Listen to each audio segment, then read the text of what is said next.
So this is all there is. This is the formless in form. This is the empty fullness.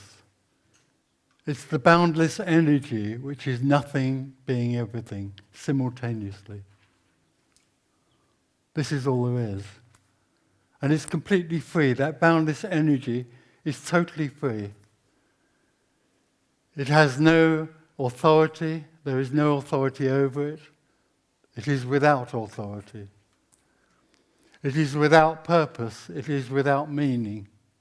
It simply is what it is. And basically, it simply is everything that is. And it's completely beyond the idea, for instance, of the need for consciousness or awareness or knowing. It's free-floating, it's wild, it's chaotic. And also, it is the consummate magician, because the boundless energy can be anything. It can move faster than light and be totally empty, simultaneously. And it can also arise as a contracted energy. It can be anything it likes, so it can arise as a contracted energy. And that contracted energy in the human physiology arises as a sense of separation. A sense of separation becomes embodied in the human physiology. It's not a thought or an idea. It's beyond those things. It's embodied as an energy. And when that energy arises, what arises with it is a sense of identity. Suddenly, there is someone. There's an I, a self, a me arises. And it arises in an artificial reality. It arises in a reality which is totally finite. It's only finite. It's a reality which only embraces subject and object. It's a subject-object reality. It's a dualistic reality. And me, the I, the self, lives in that reality. It can only exist in that reality. That's how it exists. It exists by knowing itself. It knows itself through self-consciousness. It becomes conscious of itself and believes in some way or other that it is real. I am real. The me grows up with lots of other me's, obviously. And the more it grows up with lots of other apparent me's, the more it becomes convinced that it is real. And not only is it real, I am real, I exist, I know I exist. Also comes along with that, I know that nothing can arise except in my experience. It even goes into that sort of belief as well, out of a sense of separation. But the feeling of unreality, or the feeling of being real, in that reality, brings with it also a sense of having free will and choice. So the me feels it is real, and it feels it has a real sense of free will and choice. And also, it feels that it's in a story that is real, in time. It also becomes convinced that it can influence that story. The only thing about that whole sense of living in a separate subject-object reality is that actually it's deeply unsatisfying. Many people live in that reality and aren't sensitive enough to realize that they feel unsatisfied. But for people who are sensitive, there's a sense of something missing, and there's a sense of something lost. Because everything that's experienced is experienced as a separate object. Everything that appears or happens, feelings even, but certainly trees, the sky, other people, everything that arises in that experience seems to be separate, and that's deeply dissatisfying. So seeking begins at a deeper level. Of course, everybody that lives in that separate reality is actually a seeker, but for the more sensitive, there's a deeper seeking to find something called, let's say, fulfillment. Because people who are sensitive don't feel fulfilled in that separate reality. People look for fulfillment in religion or therapy or something called enlightenment. But because they live in the reality where they think they have free will and choice, they think they have to find that fulfillment. And because they live in what seems to be real time, in a finite world where there seems to be a succession of things happening, then they also look for something happening called, let's say, enlightenment. So they think that they have to learn how to become enlightened. And so they go and find a teacher who is in the same dream reality, because the teacher that teaches somebody how to become enlightened is still living in that reality, in that subject-object reality, and believes that they have found something called enlightenment, like an object. And so they try to help other people find the same thing. And so the seeker goes on a journey and goes into a process about becoming enlightened, or whatever you like, becoming self-fulfilled. But the whole nature of that reality is finite. It's a subject-object reality. And so what the seeker is looking for in the finite reality is actually, in the end, the infinite. And the seeker cannot find the infinite in the finite. So the whole effort of seeking fulfillment is wonderfully futile. And in some way or other, the whole effort for me to find fulfillment somehow makes me just bigger and bigger and bigger. And the whole sense of separation becomes more and more reinforced by that effort to find something that is beyond the seeker's experience, because it's it's an infinite energy, and the seeker can only experience itself and its reality in the finite. So all seeking for personal enlightenment or personal fulfillment is like trying to catch the air with a butterfly net. It's a completely futile happening. So we can talk about this. The open secret exposes that, or what it sees as that misconception of there being something called a seeker that can find something else called enlightenment, and exposes it and sees it as a dualistic viewpoint, a dualistic perception. And so in the meetings we share concepts together, ideas about this, because there are ideas about the nature of me and the nature of the world. We share those, and it's possible that in some way or other, another perception can be understood. It's possible. But that simply is what happens with words, with the exchange of words. And clarity is not freedom.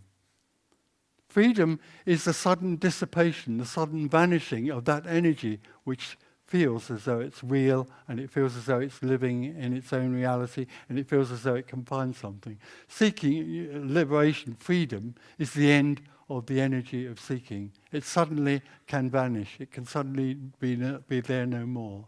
And all that's left is unknowable.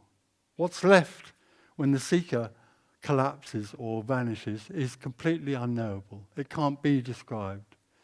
But you could say in words that all that's left when the seeking ends is that which is what is already free-flowing, unbridled, unbounded energy.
nothing else to do except sit and wait. No, the me can't sit and wait. No, this is there isn't anything else to do but sit and wait, because me can't sit and wait. Me lives in a moving, finite reality. It's an artificial, dreamt reality in which it's continually moving to the next happening. Me lives in what will be, or what could be, and not in what is. So it's continuously moving forward. So there's no suggestion here that me can sit and wait, and there's absolutely no suggestion here that me can simply accept that it is separate or accept that it's at one. Me can't accept anything. Me's on the move all the time. Me, the I, the self, is constantly moving. The function, the nature of me is to seek. That's all it does. Does it have any purpose at all? Sorry? Does it have any purpose at all? There is no purpose in anything. Everything is completely without purpose, as I said at the beginning. All of this is simply no thing appearing as this. This is an appearance out of no thing. And this has no purpose or meaning at all. The only thing that looks for purpose and meaning in this is me. Me wants purpose and meaning. It wants to hope. It lives in hope and dreams for something that will be better. Never seeing that this is already fulfilled. This is the fulfilledness. How is it that so few? How is it that so few people see it the way you do, or feel it the way you do? Well, they don't see it the way I do, because there's nothing here that sees it in any way. Yeah. I'm being pedantic, but there we are. So there isn't anybody that sees this in the way that I do. know. What seems to happen, and happen more and more, is that somehow the whole energy of seeking and the whole idea that the me has to seek begins to collapse. That even in sharing it in a conceptual way, that can begin to be undermined. But essentially, what happens in meeting is beyond words, because the whole seeking energy is absolutely a contracted energy. It's a contracted energy. It is boundless energy appearing to be contracted. Then energetically, that contraction can melt back out into the boundless. So this isn't a question of somebody in the audience seeing what I'm talking about. This has nothing to do with any sort of understanding or belief or idea. Energetically, there's something much more powerful going on in this room that's beyond the words we use. But then I can never ask a question, or you can never tell me we just sit and wait, which we don't. Because well, if you feel you have to sit and wait, that's another doing. Yeah, which we don't. That's We can what I'm talk as saying. much Yeah. as we like, Okay. or sit and wait. It's all the same thing. Yeah, okay. Nothing that the seeker does brings them any nearer to that which is already free. Everything the seeker does is a sort of effective way of avoiding freedom. The seeker is desperately afraid of its own absence, and it's the one thing it longs for. So when it hears this, it runs as fast as it can. Most people come to these meetings and immediately rush back to that which they think they can, or dream that they can do and know, seeking. So if there's nothing to gain or to look for, or when you let go of everything... No, you don't let go of it. No. But if you just are, so... You aren't. No, that's the trouble, you aren't. You are that which wants to be are. You can't stop her. So... It's hopeless. Yeah. But the thing is that I need to eat and I have to earn money. But if there is no longing to gain anything, or how do you do that?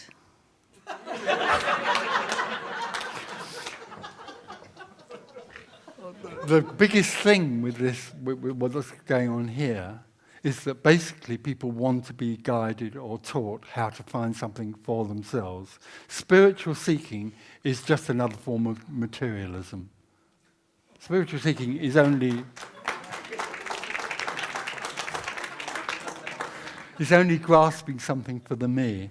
What's being suggested here is that there's something beyond that, which can't be grasped, which can't be taught, which can't be shared, which can't even be given. But we need to earn money. Well, you don't really. But, well, you do need to earn money to come to my meetings. That's very important.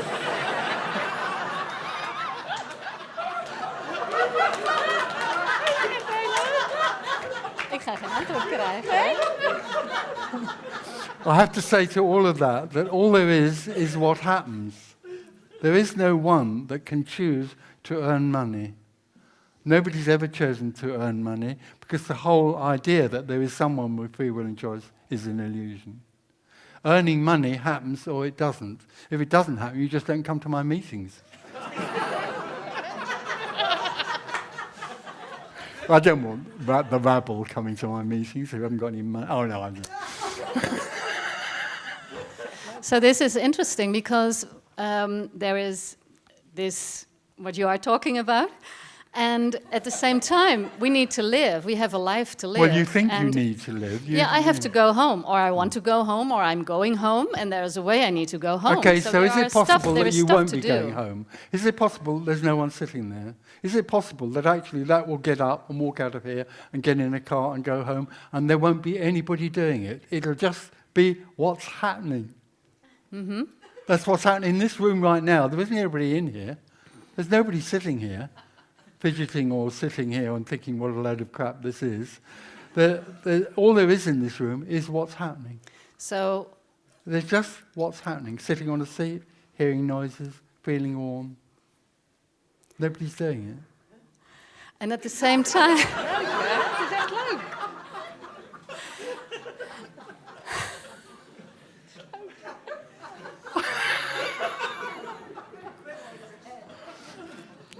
Yeah, quit while you're ahead. Yeah. Je kan stoppen. Je kan echt stoppen. Ja, dankjewel. He needs a mic. This is not meant to be in any way playing a devil's advocate or Oh, do. I like it. yeah. So when you said that there is no purpose, and forgive me, but I felt a little bit, and this is my impression, is that the picture of seeking process that you've briefly sketched is a bit black and white to my own experience. Like a... A bit of a narrow definition of what seeking really is. Oh, And I apologize if that was not your intention, but this is how I perceived it at this moment in time. Right. So my question, it's not rather a question, but something that I'm relating back to you, because I'm obviously very much in tune and, let's say, in conjunction with what you're saying in terms of that the collapse of the knower, the collapse of the observer into what is being observed, or the collapse of the that aspect of consciousness which is known for the subject, the object, and you forgot to mention the process of experiencing, because subject does not exist in relation to object unless there is experiencing. Absolutely, and in the story there is an experiencer. That's right. When that collapses, when me collapses, there's no longer an experiencer. The very tenets of there's no enlightenment because the subject, there's no one to enjoy the enlightenment because the individual simply drowned. Yeah, I am with that, and it's very much lived kind of experience here. But I wanted to say that just something that moved me to speak up is that the message that you've communicated with very kind of like a great ease is that there is no purpose and it has no meaning, and that somehow also that it's absolutely nothing. And everything. No, okay, yes, everything. It's nothing and everything. That's right. Simultaneously. That's right. Simultaneously, absolutely. It's absolute silence and absolute dynamism, and there's no distinction between the two. Because up until there's a distinction, obviously we know that's not it. What I wanted to say is that in my experience, there is this bubbling sense of joy. I don't even want to say joy because the word joy cannot describe it. One can say the word bliss or ananda if you prefer, or any other word in any other language, but I understand where you particularly come from. The words simply are short definitions of that state which they're trying to convey. And I'm with that agreement. So this is what I wanted to say, is that perhaps there are different degrees of experience where within that collapse of the subject-object relationship, there is still a possibility to experience joy. Not the human joy of good, bad, I'm feeling good, somebody gave me something. Oh, I'm not talking about that, and I'm sure you understand that what I'm talking about is that unconditional, absolutely sense of bubbling gratitude of what have you, whatever you call it. Does that have to have a purpose? No, it doesn't have a purpose. However, if we go back to the purpose, you are here yourself. No, I'm not, no. No, okay, you are not here, but like it's not taking place. It's nowhere and no here. However, to say there's no purpose, this is another thing that prompted me to speak. Because okay, in my experience, so just let's get to the point. What is the problem with you and no purpose? I don't have a problem with that. As I said, it's not much of a question. It's more like relating back to what I've just heard. It's not a problem because, how can that be a problem? Purpose or no purpose. It's like I could say that that's an attitude of the mind. What I'm trying to say here, in relation to what you've just shared, is that I feel that with the experience of that inner rising sense of joy, and it's not rising in order to, you can say that what's the purpose of that joy? Okay, so there's an arising sense of joy. So what? Okay. That's what's happening. Well, so what I'm saying is that perhaps, maybe, and I'm not being, I'm not trying to, as I said, I'm not trying to play a devil's advocate, is there is a possibility that in Tony Parsons, somehow, the transition towards that joyful experience has not been reached, or perhaps has not been actualized. It definitely hasn't been reached, because there's nothing here that has a joyful experience. Is that all right for you? So, in which case, I will suggest that there is a purpose, and that purpose is a simple expansion of joy. Right. It's an expansion of happiness. Okay, thank you. So this, what I felt, well, I was waiting long enough, so shall I cut it down? Yeah, it's fine. Thank you very much. Cut it down. That's what's happening there. What's happening there is a sense of joy should be there. Yeah. Thank you.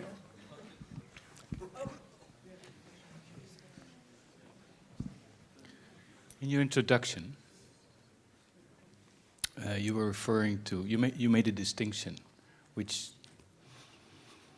caught my interest.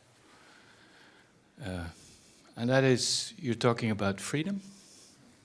It's something different from clarity. And I would like you to talk a little bit more about it. Clarity is an understanding or comprehension of a construct. You can be clear, understand how to build a motor car engine, or you could be clear about the open secret message, which tries to describe or expose the illusion of the idea that there is a seeker who can find something else through its own effort called enlightenment. You could understand that. That's clarity, that's understanding that the open secret is saying that that is an illusion and why and how that illusion comes about because of what I described in my introduction. That's an understanding. I know dozens of people who come to my meetings who could write this down for you in 2 minutes. They understand it, but they are still a me now with an understanding that me is an illusion. That is not freedom, that's still a concept. It's just words. It's just an idea. Freedom isn't about an idea. It's not about the release of a thought or an idea or a change of a belief system. It's about an energetic shift, or an apparently energetic shift, out of a contracted sense of being separate into boundlessness. Nothing that's understood. No, a million concepts will never bring that about. It's energetic. Separation is an energetic, embodied, it's felt in the whole body. It comes and goes, every night it goes, but it's there a lot of the day. And that sense of being contracted and separate suddenly collapses. For no reason at all, of course. Because, of course, when that collapses, there's a recognition that that collapse was the end. That collapse of apparent seeking and apparent seeker is simply the end of something that was never happening.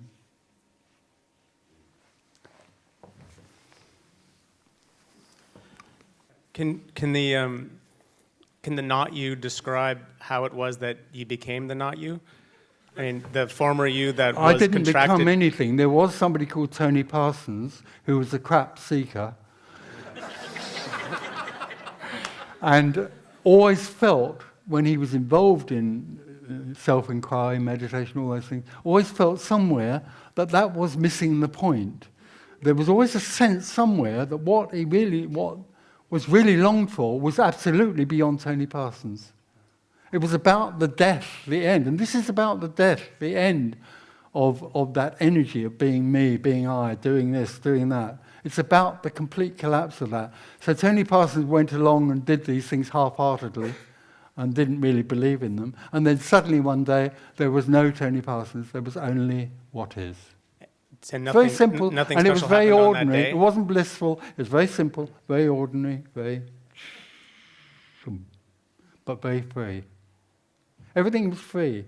The carpets were free. The sky was free. Bodies were free. There was just that. What is? It can't be described. It's falling in love, but nobody falls in love. It's just falling in love with this. This is it. This is it. This is it. This is it. So there was a kind of surrender, I guess. No. No, nothing. No.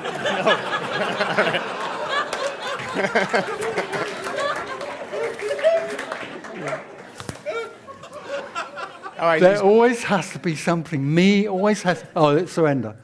No, it's acceptance. No, it's self-inquiry. It's discovering who you are. Isn't it? Oh, for God's sake, it's got nothing to do with me. That thing that wants an answer just dies. And what's left? Everything. Hello. Intuitively, my intuitive body grasps and understands what you are saying, but it seems like as you are speaking and people are interacting, you can dismiss any concepts, but you always keep on referring to there is no freedom there, but you keep on using the freedom, like there is no freedom in the attachment to a concept, or but still freedom freedom is a concept. So I would like to ask you how would you convey freedom? Oh, no, what do you mean by freedom? I can't just tell you. Okay. Words. I did say at the beginning, words can't express this. It's unknowable. So how could words describe freedom? How could words describe the apparent imprisonment of me? They can't. Can you use any other method of communication besides words, so I can have a feeling of what? There is no need to communicate this. I can't communicate it to you because you're not there to communicate it to. Forget it. It's over. So any kind of dialogue we have, it's... No, it's just... But something else is happening here which is beyond dialogue. Okay, nothing to do with me or anybody. Look, what we long for is the loudest noise in this room. What we long for is constantly singing to us in every way. Everything we feel, hear, and touch, and think, and feel, or whatever, is simply the beloved crying out to us and calling us to let go and just be in what is. Thank you. Okay.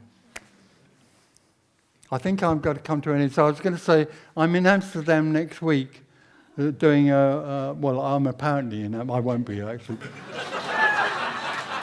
So there'll be nobody in Amsterdam next weekend talking about nothing. And I just want to say to you that, this can't be described. We're trying to share concepts about something that's beyond understanding. But the only thing about this is that we're talking about something called what is. All there is what is. And it doesn't matter where you go, what you listen to, or what you do. You can go anywhere you like, and you can never, ever escape from what is, because what all is, all the time, is what is, being what it is. So what you long for has never come and never gone away. What you long for will never, ever leave you. It constantly speaks to you. Thank you.